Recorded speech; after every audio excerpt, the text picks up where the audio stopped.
Hello once again. बहुत बहुत स्वागत है आपका दिल्ली नेशनल ओपन स्कूल के यूट्यूब चैनल पर। और आज जो हम करने वाले हैं वो है इंग्लिश का, यानी 12th क्लास के इंग्लिश के लिए जो एनआईओएस स्टूडेंट के लिए स्पेशल क्लासेस हैं ये।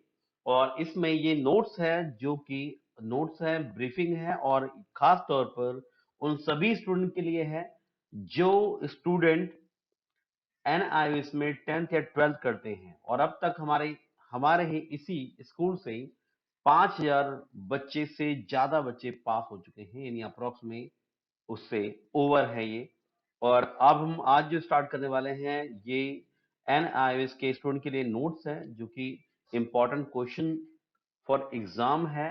और ये क्या हेल्प कर सकते हैं स्टूडेंट की, तो मैं बताना चाहता हूँ कि सबसे पहले ये हेल्प करेगा आपको।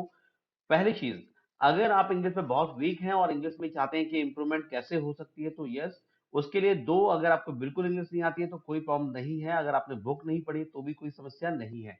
क्यों? क्योंकि इन सेंटेंस और इस चीज को, यानी ये जो हमारे कैलकुलेटेड नोट्स हैं, और इनमें अगर आप पढ़ लेते हैं तो आपको दोबारा बुक्स में जाने की जरूरत नहीं है, आप इनको ही पढ़ करके समझ सकते हैं। दूसरा, कुछ स्टूडेंट को प्रॉब्लम होती है कि सर हमें इंग्लिश तो आती है बट हिंदी नहीं आती है। और अगर हिंदी नहीं आती है तो आप इसमें इंग्लिश सीख सकते हैं, हिंदी और इंग्लिश दोनों सीख सकते हैं, क्योंकि इसमें इंग्लिश के साथ साथ हिंदी भी दी हुई है। तो एक एक लाइन को अगर आप इंग्लिश में पढ़ते हैं और नीचे हिंदी को भी पढ़ते हैं तो आपको समझ में आ जाएगा कि ट्रांसलेशन कितना इजी है, और वहां पर ट्रांसलेशन किया हुआ है। और एक एक चैप्टर की कहानी आपको हिंदी में भी समझ में आ जाती है और इंग्लिश में भी, और साथ ही आपको समझ में आता है इंग्लिश का कंप्लीट स्टोरी, और या चैप्टर कह सकते हैं। तो ये सब समझने के लिए बड़ा आसान सा काम करना है हमें, हमें बस इनको गो थ्रू होना है और इनको पढ़ना है। लेकिन इसमें मैं आपको चैप्टर को पूरा पढ़ के नहीं बता रहा हूं, मैं सिर्फ आपको एक ब्रीफिंग दूंगा ताकि आप इसमें से प्रिंट स्क्रीन लेकर के इन सभी क्वेश्चन के इनको लिख सकें, इनको याद कर सकें, और साथ ही लिखने की प्रैक्टिस कंटिन्यू कर सकें, और हिंदी और इंग्लिश दोनों में ही स्टोरी को समझ सकें। इसको स्टोरी को कंबाइन करना है, मैं इसको क्वेश्चन में की थ्रू, यानी क्वेश्चन को आपको एडअप करके एक स्टोरी में बिल्ड कर देना है। और अभी जो आप देखेंगे उसमें ये सिर्फ क्वेश्चन की लिस्ट है, जो मोस्ट इंपॉर्टेंट क्वेश्चन है वो है, और इससे ही आप इसको एक चैप्टर या एक स्टोरी में कन्वर्ट कर सकते हैं। तो आइए देर न करते हुए शुरू करते हैं। यह है लेसन 4, फादर डियर फादर। और जैसा कि आपने बुक में देख सकते हैं इसको,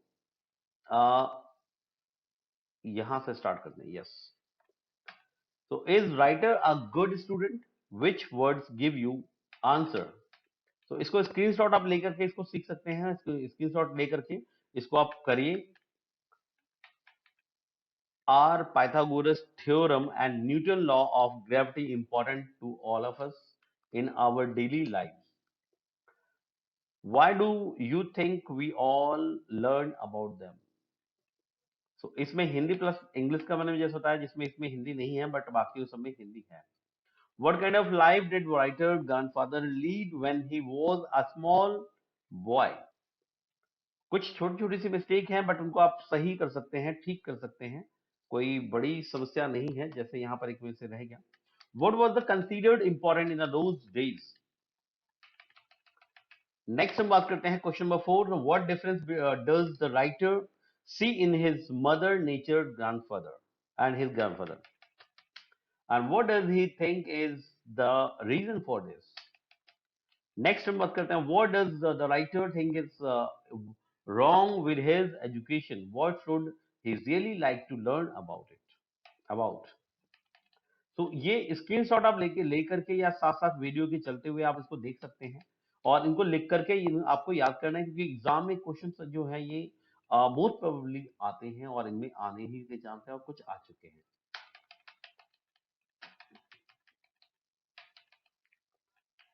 और what does the writer think is wrong with the method of evolution of paper? So this kind of importance आप देख सकते हैं। और what kind of father what kind of letter did the father write to his son? Do you think he did the right things?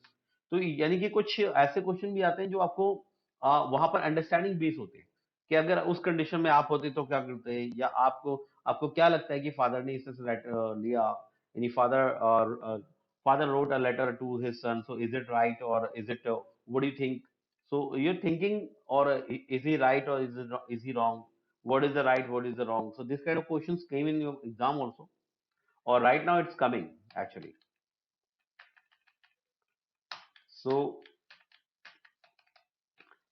ये एक प्रयास है जिससे आप इजी होकर के इन सभी क्वेश्चन को नोट कर लें, और आपकी जो स्टडी है उसको शॉर्ट टाइम में ज्यादा से ज्यादा आप इसको समझ पाएं, इसलिए है ये। और इसी को ध्यान रखते हुए शॉर्ट क्वेश्चन भी है इसमें, 30 to 40 क्वेश्चन वर्ड्स के क्वेश्चन है, जिसके अंदर ये आप देखेंगे सभी के आंसर्स दिए हुए ऑलरेडी, और हिंदी में भी समझाए हुए क्वेश्चन, और क्वेश्चन की जो बात जो उसका आंसर है उसको भी हिंदी में समझाया हुआ है। तो अमन, मुझे लगता है कि ये सारे क्योंकि अब तक जो स्टूडेंट है वो बहुत बड़ा रेशियो है, जो इसकी वजह से बच्चे अभी तक हमारे पास में स्टूडेंट जो है वो क्लियर हुए हैं, पास हुए हैं, और बहुत अच्छा लिख पाए हैं। तो जिन स्टूडेंट को बहुत दिक्कत होती है एग्जाम में, वो उनके लिए बहुत बेस्ट सॉल्यूशन है। तो ये है question, all these are question. So you can take the print screen so that, और you can write to watch this video.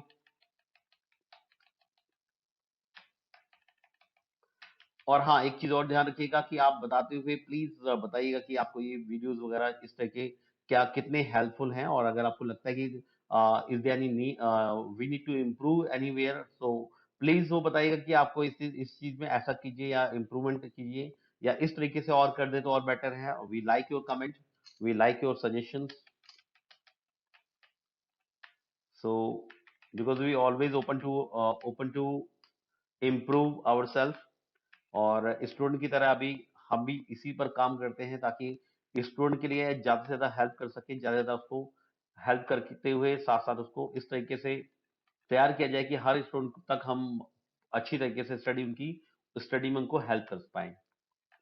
तो ये सभी आपने स्क्रीनशॉट लेकर के या वीडियो को देखते हुए आराम से स्टॉप, थोड़ा थोड़ा पॉज देते हुए आपको लिख देने हैं सभी, और इनको ही आपको प्रैक्टिस में लेके आना है। सो ये वीडियो यहीं तक था, और इसमें आई होप कि आपको ये में अगर आप इसको देखेंगे पढ़ेंगे तो ये बहुत हेल्पफुल है। और साथ में अगर आप इस वीडियो में नए हैं तो आप प्लीज इस चैनल को सब्सक्राइब कर लीजिएगा, क्योंकि इस तरह की वीडियोस वगैरह मिलती रहती हैं, आती रहती हैं, और साथ में हम इसे डेली बेसिस पे देते रहते हैं। तो अगर आप 10th या 12th के स्टूडेंट हैं और एनएफ से हैं, और फिर भी किसी तरह की हेल्प आपको चाहिए, तो नीचे दिए हुए नंबर पर कमेंट करें, या वहां से व्हाट्सएप पे कॉल करें, या व्हाट्सएप के थ्रू मैसेज करें, और या कमेंट बॉक्स पे आप बता सकते हैं कि आपको इसमें क्या इम्प्रूवमेंट चाहिए। So thank you so much, आपने इतना टाइम दिया, और आपकी जो स्टडी है उसमें हेल्प करने के लिए हम तत्पर हैं। और जैसे ही हमारी 5,000 प्लस स्टूडेंट हमारे रजिस्टर्स निकल चुके हैं, आगे हम इसी पर तत्पर हैं कि आगे हमारे इसी तरह से स्टूडेंट आगे पास होते रहें, और इन्हीं नोट्स की वजह से वो पास हो रहे हैं। So thank you so much.